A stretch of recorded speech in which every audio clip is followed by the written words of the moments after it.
Hey guys, this is Stove here. This is a very late recording. Had a lot of things that have been going on for me, but just getting right into it now since we got 3 minutes until 8 o'clock, and that is about 18 minutes before the Steelers and Bengals game plays. And I just want to say to start off today, I hope you guys are doing well. And yeah, I think straight up, the Steelers have the biggest chance to win here. They have the best chance to go 5-1, and that's plain and simple. However, with the remarkable turnaround that I thought I saw during the Packers game with Joe Flacco, I think there still stands a chance. Because really, I didn't see, I saw a lot of pressure against Joe Flacco, but at the same time, to me, it wasn't as bad as a lot of people thought it would be.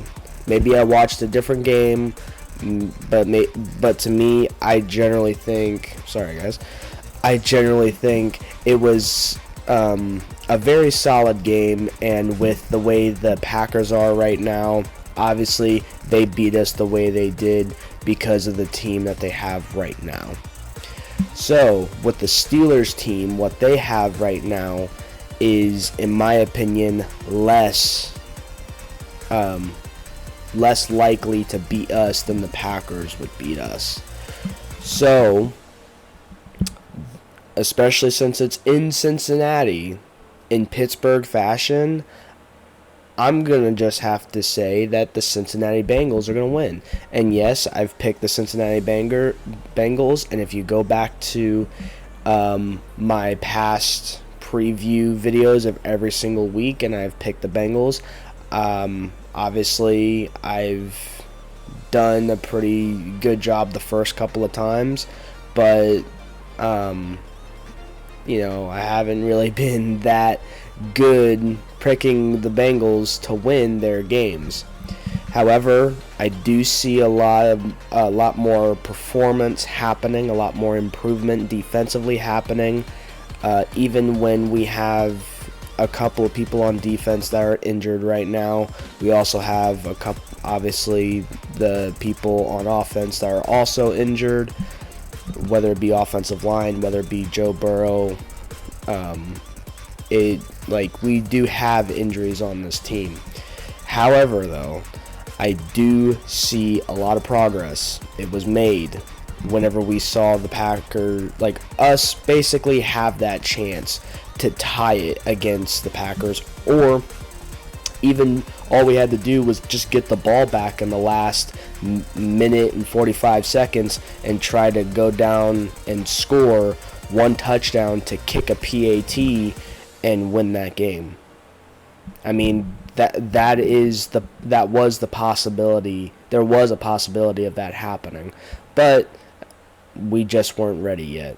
With the Steelers, it's going to be a lot tougher challenge. I think that defense has gotten better and better every single week, so maybe we will see more pressure, more sacks against Joe Flacco and that Bengals offensive line. But I do have to say that I'm just going to go with the home team and the Cincinnati Bengals. My team is going to end tonight in 15 minutes. By the time this game is over, they will be 3-4. Now, granted, as soon as I am done recording this and start watching this game, I may just eat my words by the time I'm uploading. But you know what? I will still upload this, and I will still, be wrong on it if I am wrong. But we'll see. Anyway, going into Sunday, this will be the last London game, I believe, with the Rams facing the Chargers. Very good matchup, I think, especially since we've seen the Rams kind of struggle defensively and offensively, but not necessarily. But it's the same thing with the Jaguars. We've seen them struggle offensively and defensively in some games, but at the same time, both teams also had a couple of good games where they did not have to really go back and forth with teams, and they were able to pretty much shut out teams by the middle of the fourth quarter, and both of them are 4-2 because of that. I do have to agree with this favorite right here, though I do think the Rams will end up scoring more than 30 points, and the Jaguars will end up scoring 18, probably around there. So realistically, I think it could definitely be over 44.5 points for the total score. But I do think the Rams are going to win that game. Rams are going to go 5-2. Jaguars are going to go 4-3, which again, it's still not a terrible start for the Jaguars, but at the same time, with the Colts doing what they're doing, it is kind of like, well, we need to get the ball rolling. If the Jaguars don't win against the Rams, then who are they going to be able to win against to be able to make those playoffs? And will they have a chance at those playoffs? But anyway, Rams are going to win that one. Love to see that young Rams defense who look like absolute veterans, 8 to 10 year veterans, just bone-crushing defense, in my opinion, compared to the Jaguars defense, where you've seen good things, but there's still a lot of things that need to be fixed. And I do think the Rams are just going to score a lot more against that Jaguars defense than Trevor Lawrence is going to be able to against that Rams defense. Though speaking of defenses, obviously we saw the Bears this past weekend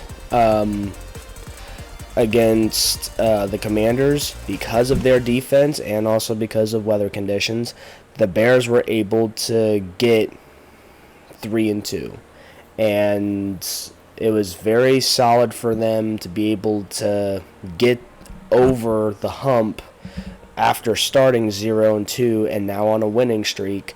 I do have to say, especially in Chicago, they're going to keep that winning streak going, and they're going to beat the Saints, who, now granted, the Saints still can make it a challenge defensively, and with Spencer Rattler starting to really look better and better, Chris Olave is starting to get more and more into that, and Shaheed, he's also starting to get a little bit more, but at the same time, I think as long as the Saints are able to play Saints football, even though they're playing in Chicago, I think it will end up being a closer game than a lot of people think. I don't necessarily think either one of these teams is scoring 30-plus points unless we get into overtime between these two teams, which, again, I don't necessarily see happening. But the Bears will end up winning this game. If the Saints do win this game, it will definitely be by a come-behind win, and that would definitely suck for the Chicago Bears because they just won against the Commanders in a comeback win pretty much the past week. So it would be ironic if that were to happen against the Bears. But Bears 4-2, Saints 1-6 by the end of this weekend. Dolphins and Browns. A lot of people, some people think just because of that Browns home field advantage, it's going to be okay, and the Browns are going to end up being 2-5, and the Dolphins are going to show that they are the worst AFC team in the league. However, even though they're 0-3, being the away team, I think they end up technically upsetting Cleveland at their home, especially if Tua Tagovailoa continues to do what he does, besides throwing picks, of course, and Devon Achane continues to get the reps he's needing, and Jaden Waddle and was it Darren Waller and a couple of other people are able to step up on offense, that defense may not be able to take care of themselves.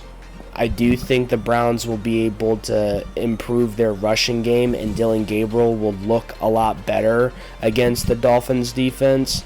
But I, again, won't be surprised if those Dolphins end up switching it up and just being able to pound the ball through the down the middle, through the middle of the O-line, while also occasionally getting some trick plays here and there with Jaden Waddle and Achane and stuff like that. And even Tua Tagovailoa may be able to try to do some stuff more in the pocket, especially since even though you had the Steelers' offensive line look so good against Myles Garrett, obviously we'll see Myles Garrett perform a lot better against the Dolphins offensive line.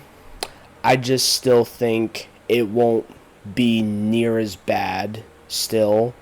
And that's why I do think if the Browns don't come out and score twice before the Dolphins do, the Dolphins will be right there, and regardless if it is a close game, it will still end up with the Dolphins winning by 3 points, not the Browns. So I'm going to go Dolphins upsetting Browns there. Dolphins actually are going to be 2-5, Browns 1-6.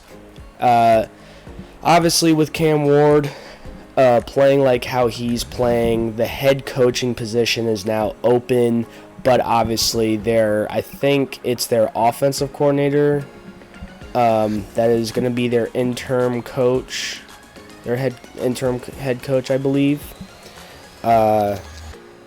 which is never really good unless for some reason it completely switches a team around, kind of like what the Browns did back in 2018, I believe, when you had a interim head coach. I forget. Freddie Kitchens. It was either 17 or 18. I'm pretty sure it was 18. And Freddie Kitchens, I think, did a phenomenal job with those Browns. And I thought that they were just going to give the coaching position to Freddie Kitchens, but I don't know. I don't know why I was such a big fan of Freddie Kitchens at that point, but still.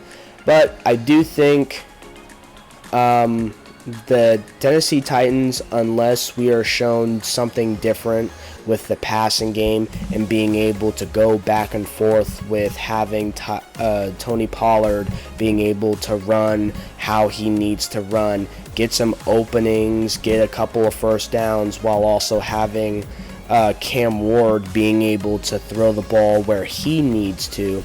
And I think he's looking good. I think he's looking okay. I think he's looking good as a rookie, but he's looking okay as a quarterback right now.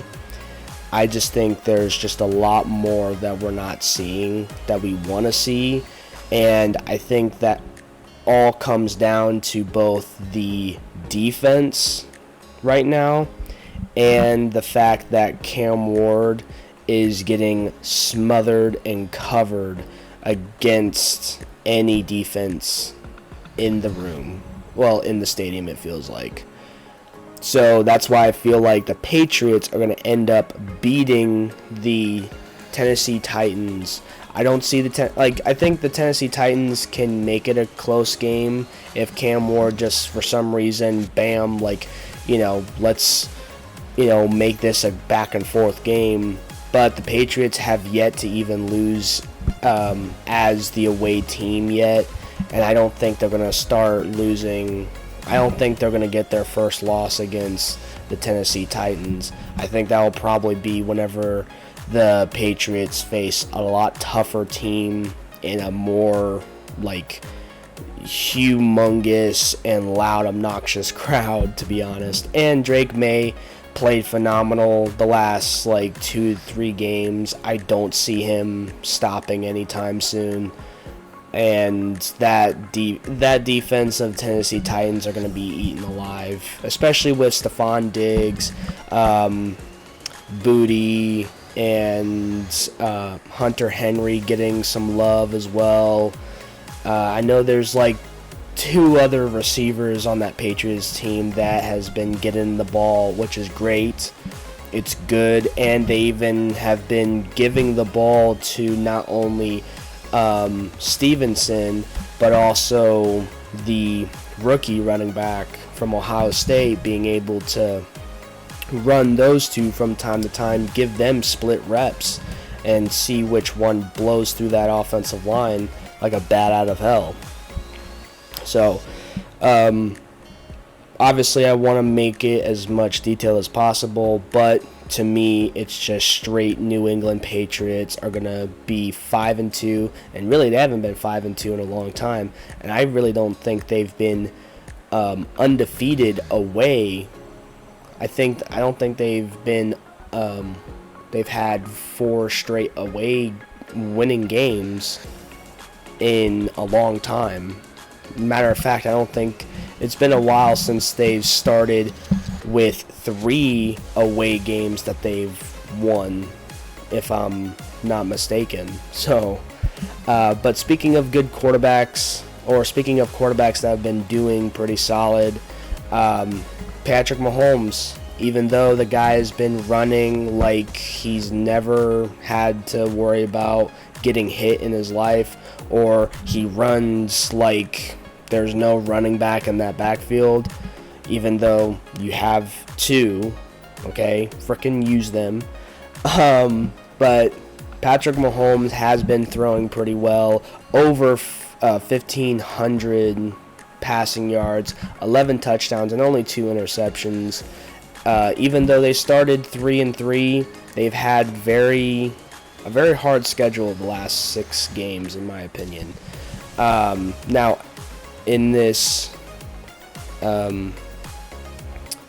with this game being in Kansas, I do think they are just going to absolutely destroy Las Vegas Raiders, and unfortunately, like, that's just the way it is. I think it may be close game only if the defense, Las Vegas Raiders defense, comes in, they start pressuring Patrick Mahomes, they don't allow him to run the ball, and they cover, like, they do all the things that they need to do in covering all these receivers and stuff like that. I just think Patrick Mahomes and the Chiefs are pretty much back, and at the same time, with Week 8 being right around the corner, you're also going to have what's his name? You're going to have your number 1 receiver pretty much come back, and you guys are going to more than likely have a fully, like, not fully healthy, but fully equipped Patrick Mahomes-led offense, with the Chiefs defense still being wonky from time to time, but still being able to make plenty of plays. And I do think we'll see 2 interceptions. I do think we'll see multiple sacks, and maybe even a fumble recovery. A fumble to a fumble recovery. That's just how I feel about these Raiders, unless they decide to go for Kenny Pickett, even though I don't think he's even the greatest quarterback to have for that Las Vegas Raiders team. I just think he may end up being that best option, because Geno Smith, he did okay last week, but he still looked like he was nervous out there. He didn't want to throw another interception. I can understand that, but man, dude, like, you're not making it easy. I mean, you're not making it hard for some of these defenses. Now, granted, a lot of these defenses are making plays, especially if some of your receivers aren't catching the ball and it's bouncing right off of them and it leads to interceptions. But it's not helping your case on showing that you are, if not one of the worst, you are probably the worst quarterback this year starting. That's just my opinion, and probably is a lot of people's opinions right now. Philadelphia Eagles and Vikings. It is in Minneapolis, but obviously it's favorited 1.5 to Philadelphia Eagles. I do see if J.J. McCarthy. By the way, just to let you know, it is 8:17, so the game of the Steelers and the Bengals have already started, I believe. So I'm kind of missing that right now. But still, if J.J. McCarthy, right now he has been limited on what he's able to do. This Thursday practice that just happened. Tomorrow, if he seems to be doing a lot more stuff and he starts, I do see it being a little bit closer. Maybe even with Carson Wentz, it will still feel a little bit closer. I just feel like Philly will end up winning by like 6 to 9 points. That's even in Minneapolis, they're gonna try their butts off, but the Eagles are just going to kind of flip the narrative to what we've been seeing the last like 2 weeks for the Philadelphia Eagles, and it should be about time, because they are dealing with some stuff, whether it's in between the teams with the players having certain things to say about one another, or it has to do with certain things on defense or certain things that the coaching staff isn't exactly wanting to bring up, but it's also possibly something to do with the coaching staff too. So maybe the Vikings end up beating the Eagles. Eagles go 4-3 while the Vikings go 4-2. But to me, I generally think the Eagles will struggle, but they won't lose. And they'll end up winning just because Jake Elliott has that boot on him still. So, Eagles, in my opinion, will win that. Panthers and Jets. It's in New York. The Jets haven't won a single game, and I think they're trying to make it a little bit closer than it actually is. I think Bryce Young has been playing better. The last 3 weeks, I feel like he has looked like he's been trying to improve every single week. Rico, if he comes out and does exactly what he's done the last 2 weeks, not even like 150 or 200 scrimmage yards, just running with the burst of energy that he has been, it's gonna be very tough for the Jets to even stop that, and the Panthers will just end up outscoring them like 31-17. I feel like. I think the point deficit, like the point ratio or the point thing, I think it should be a lot bigger. So you guys should definitely want to bet on that. Giants and Broncos. I would love to see the Giants beat the Broncos, but it would confuse a lot of teams. Well, it would confuse a lot of people, a lot of fans, in my opinion. With the Giants doing what they have been doing, last week they did phenomenal, but you guys are going to wake up a beast, especially in Denver, Colorado, where it's literally called at Mile High Stadium. Empowered Field at Mile High Stadium. It is called that for a reason, and I think Scatterboo is going to yell so much where he's going to start huffing and puffing by the second quarter, and it's really not going to look too good again. Like with the Giants, I do think they will lose against the Broncos. It would be great to see them win and basically upset the 4-2 Broncos, But right now, the Broncos have done all what they needed to do. Bo Nix still looking a little shaky from time to time, especially against the best defenses. But I think the Broncos end up going 5-2 during this game, which in that case, leading us to the next subject, Colts and Chargers. I think the Colts end up upsetting the Chargers at home, which will end up making the Broncos lead in the AFC West, and they haven't done that, I don't think, in since Peyton Manning probably. So it would be pretty cool if the Colts win against the Chargers, upset them, Daniel Jones, Jonathan Taylor, and everybody does what they need to do. Now, granted, the Chargers will play out of their minds. I think both the Colts and the Chargers will have a back-and-forth game. It will end up being by a field goal or by even 6 points. I think the Colts and the Chargers will score 24-plus points for sure. And yeah. But I do think the Colts, in my opinion, gain that win by the last 2 minutes of probably the last minute and a half, because the Chargers have been given a lot of chances in the last minute and a half or the last 2 minutes of the fourth quarter, and they've been actually able to do a pretty solid job. Either do a pretty solid job or do an absolute terrible job at trying to go down the field and finish a complete drive in the fourth quarter. But anyway, you have the Commanders, you have the Cowboys. Obviously, Cowboys defense still not looking good at all, still giving up so many points. 30-plus points, I think, on average, if I'm not mistaken.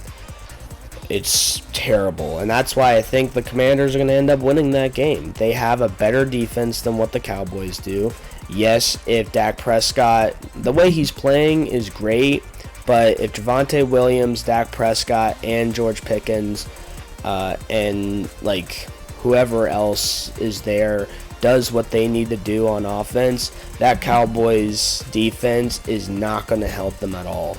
I think you have more of a chance of seeing the Cowboys upset the Commanders upsetting the Cowboys at AT&T Stadium in Texas, and that's pretty much the end of it. They haven't gotten a loss yet, but I'm telling you, both offenses look pretty similar.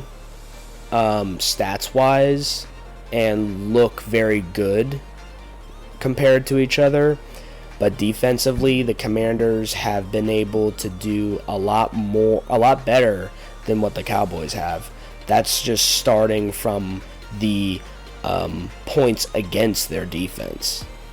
So, and the Cowboys are, I think, dead freaking last, maybe at least bottom 3 to my knowledge. So I do see Commanders finally, maybe even, I wouldn't say obliterate the Cowboys, but definitely put basically shame the Cowboys in some way, shape, or form. Packers and Cardinals, I think Kyle Murray is up and down. I don't know if he's going to be coming back this week, but Jacob Brissett, I think, did a phenomenal job being that QB for the Cardinals for just 1 week. Maybe you consider him coming back and playing how he played last week. You guys may just have a chance, especially if the Bengals were able to have a chance at almost winning against Green Bay with Joe Flacco. I mean, Jacob Brissett, that you guys, or even Kyle Murray, obviously, or even Kyle Murray, you guys have I think Cardinals have slightly a more completed team. They don't have a more talented team, besides maybe if you're comparing the offensive line, but I do think they have a more complete team just by a slight hair, just by the way that they were able to do their stuff. And I think I don't think the Cardinals have yet to have actually been blown out anyway. So I do think Green Bay is going to win against the Cardinals. Cardinals will go 2-5, and a lot of people will be questioning if Kyle Murray is even their guy anymore. Just saying. And the Packers can go 4-1-1 and still try to lead in their NFC North. Falcons and 49ers. Falcons, Michael Penix Jr. has been looking better and better the last 3 weeks. Just like a few other quarterbacks, he's looked better and better. That defense has looked amazing. However, Mac Jones, maybe we seen something, and maybe there was something else that we could have gotten from Mac Jones last week. But yeah, I do still say 49ers will end up just by a hair, by a field goal, really. It will come down to a bunch of field goals between both teams. I think you'll have Mac Jones throwing a touchdown or two. You'll have Christian McCaffrey and Bijan Robinson get at least a touchdown. Michael Penix Jr. has been throwing the ball deep a lot and been very accurate too. So I do think, but at the end of the day, it will be a field goal frenzy. That's my opinion for this game, and the 49ers will end up winning let's say 23-20 or 23-18 maybe. But anyway, you got Lions and Tampa Bay Buccaneers on Monday around 7. I am going to have to say, with all the injuries that Tampa Bay has been dealing with in the offense, and even a little bit on the defense. The defense looked great this past weekend, and the Lions' offense didn't exactly look that good, so it could still be a coin flip. But with those injuries, and obviously Baker Mayfield and Rashad White can do as much as they can, but I just don't see Baker Mayfield coming out of this winning in Detroit. I think it will be a little bit too much, and I think the Lions will end up taking the win against Tampa Bay, but just by between 3 to 6 points, realistically. I don't see the Lions blowing out Tampa Bay, and I don't see Tampa Bay blowing out the Lions. I do think it will be that close game that a lot of people, I think, not even some people, a lot of people will want to look at this 7 o'clock game and be like, that's the game I'm waiting to watch. Some of these other games, some of these other matchups during Sunday, don't even got to worry about them.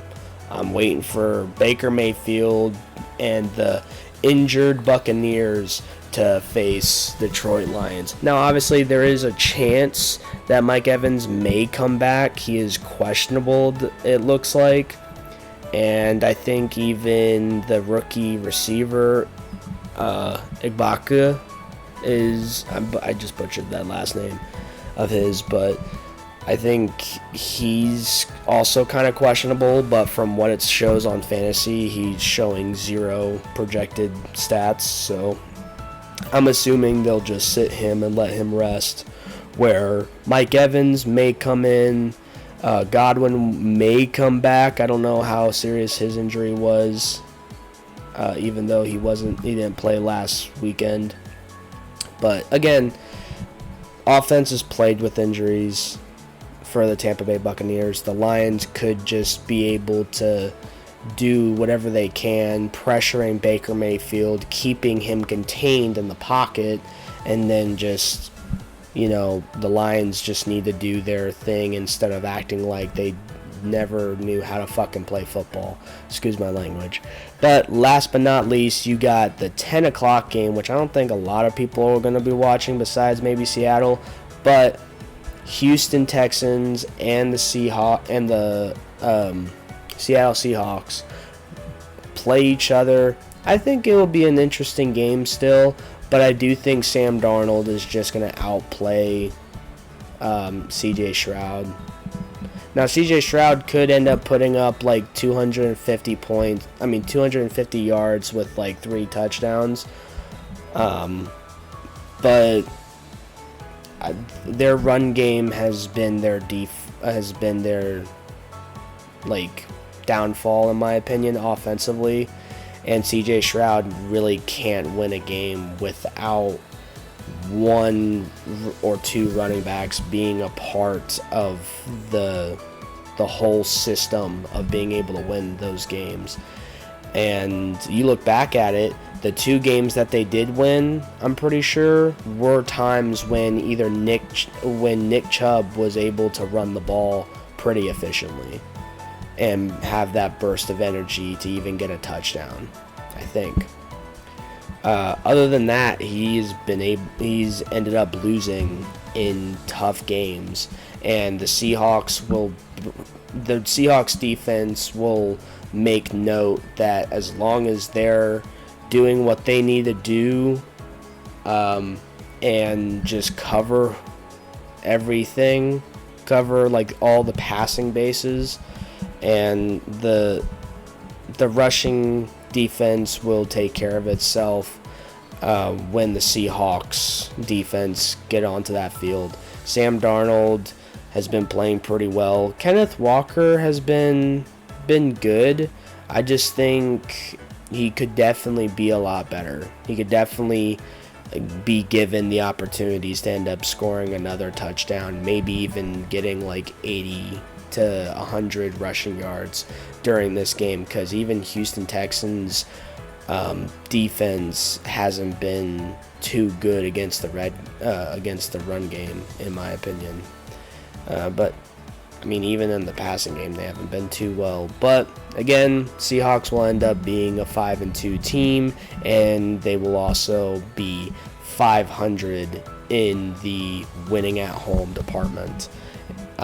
Anyway, you guys, that is pretty much it. Again, another try to do between 35 to 40 minute videos whenever I'm trying to get through all this stuff. Very excited for this lineup of matchups. You got obviously the Bills and the Ravens who have that bye week, so hopefully they can the Baltimore Ravens especially, they can rest a lot of their guys that are injured.